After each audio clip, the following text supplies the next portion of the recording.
Hello neighbors, it's Brad here at E-Trailer, and today we're taking a look and installing the CURT Front Hitch on a 2020 Ford F350 Super Duty.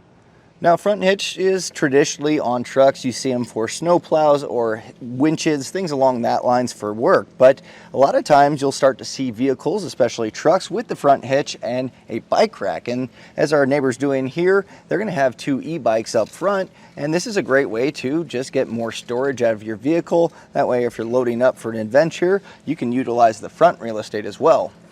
Now, speaking of utilizing, this does have pretty high weight capacity. So it has a gross trailer weight rating of 5,000 pounds, and you also have a tongue weight rating of 500 pounds. So that's going to be pretty solid, especially if you do have those e-bikes being heavy. 500 pounds should be plenty. It also has a line pull of 9,000. So if you're pulling some trees down or helping winch someone off the road, anything like that, that's going to be a nice capacity to really get the most out of this hitch. And when you get those accessories in place, you're going to have a 5/8 pin and clip to keep that in there. Now, it does not come with one. A lot of your accessories, when you pick those up, will come with the pin and clip. But if you want to get a locking one, that way you can leave your accessories on here and know that they're not going to disappear in the hands of someone else, we have plenty of options available here at E-Trailer.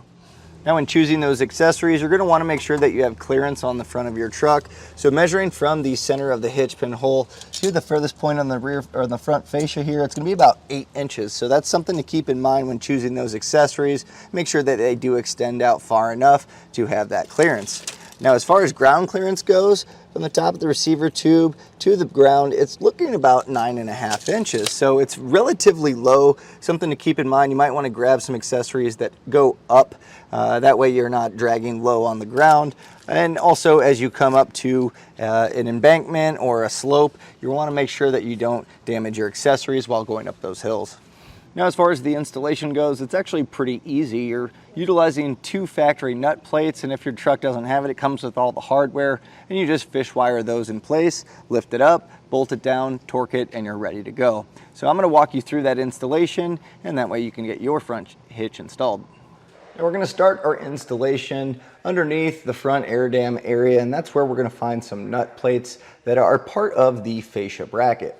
Now, I'm up on a lift, and that's so you guys can see this at home, but this is really something that can be done in your driveway. So pretty much with a basic set of hand tools, we'll be able to get this done. And first, we're going to start by knocking out these 2 inner bolts. We're going to take these nuts off, and this is a nut plate. Now, your truck may or may not have them, and if that's the case, you can skip this step because we'll use hardware later on. But if you do have them, we're going to retain this nut plate and use that to actually mount up our front hitch. So we'll go ahead and get these removed on both sides. And the nut plate more than likely will fall into the frame rail, but we'll be able to retrieve that. Now, if your truck doesn't have this nut plate, what you'll be doing is fishing these in place, a carriage bolt with this spacer block, and you use a fish wire technique in order to accomplish that. And we'll be doing that later on in this step, so if you don't have that, I'll show you how to get this accomplished. But what I'm going to do right now is take one of those fish wires and just coil it over our nut plate, and that's just going to kind of keep this in place when we raise it up. And that way we can also make room for the hitch. So this can actually get pushed into the frame, but our wire is going to hold it in place, and that way when we need it, we can just pull this up and get this pulled through the frame rail again. Now we're going to go over to the driver's side and we'll do the same thing. Now, we're just tackling these inner ones. There's ones on the outside as well, but our hitch is going to mount up in this portion, so these are the only ones we have to worry about. We also have this plastic plug here on the frame rail, which could get in the way. This is just a plastic plug here that plugs into the frame. You can see that actually slides out of there. And what you can do is take a trim panel tool or a flathead and pry this out. Now, I do believe there is a spot on the front hitch that we're going to be able to relocate this, so make sure you hold on to this.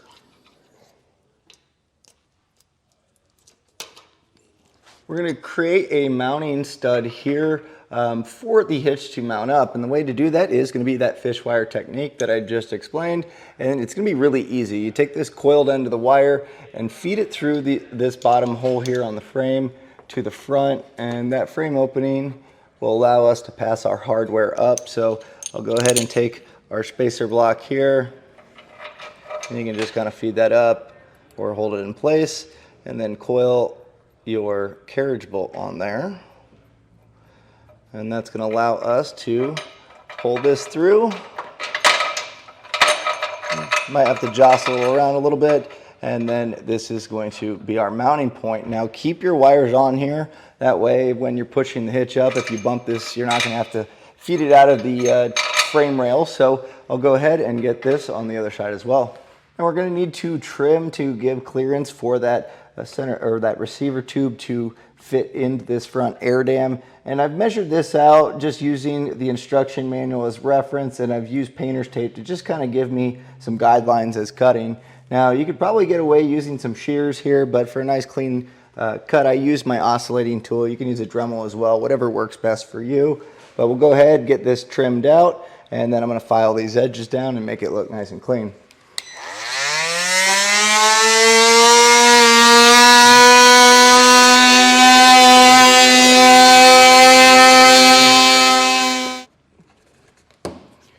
So now I'm just going to go back with the file and get these burrs off.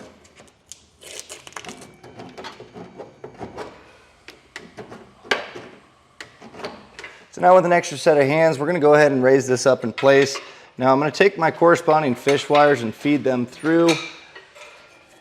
And that way when we raise this in place, we'll be ready to get this held up on its own support. So the nut plates, you may have to kind of push into the frame for a second, but your fish wire will draw this back out. So as you raise it, just kind of pull this through, get that stud on the nut plate to feed in. And once you get this raised and lined up with that hole, once you feed this through, that's going to support this, and we can go ahead and grab our nuts and get this hand tightened on.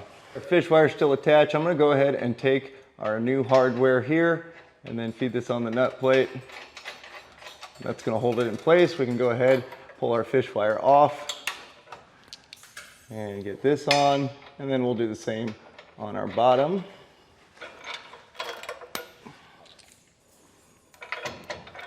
And just kind of hold on to the threads a little bit, that way it doesn't push up.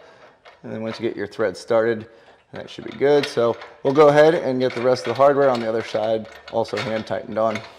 Now, once we got this hitch in place, you can see that they really told us to cut off quite a bit of excess here that was unnecessary, and that's kind of unfortunate. So looking ahead, when you're installing yours, you may only need to trim maybe 1/2 inch to kind of get that clearance. So you can do however you want just to kind of get that nice clean fit, but I wouldn't cut all the way. You might even be able to mock fit it up to see where yours sits, but again, about 1/2 inch should be more than enough. Now I'm going to go back with a 3/4 inch socket, and I'm going to go ahead, I'll tighten these bottom ones up first, that way it kind of snugs it up all the way. So now I'm going to just come back with my torque wrench here, and using the torque setting in the instruction manual, we're going to go ahead and get all of our hardware torqued properly. Now if you need a torque wrench, we have these available here at eTrailer. You can generally rent them at an auto parts store as well. That's going to make sure that our threads are not too tight, causing stress on them, but also it's not going to become loose over time. So we'll go ahead and get all of our hardware properly torqued down. So now we have everything torqued down properly, and we're going to take our plug, and there's going to be a slot right here that's going to allow us to push this in, and that's going to hold that in place. So now all that's left to do is get our truck down, ready to go, and hook up to our front hitch. And that was a look and installation of the CURT front hitch on a 2020 Ford F350 Super Duty.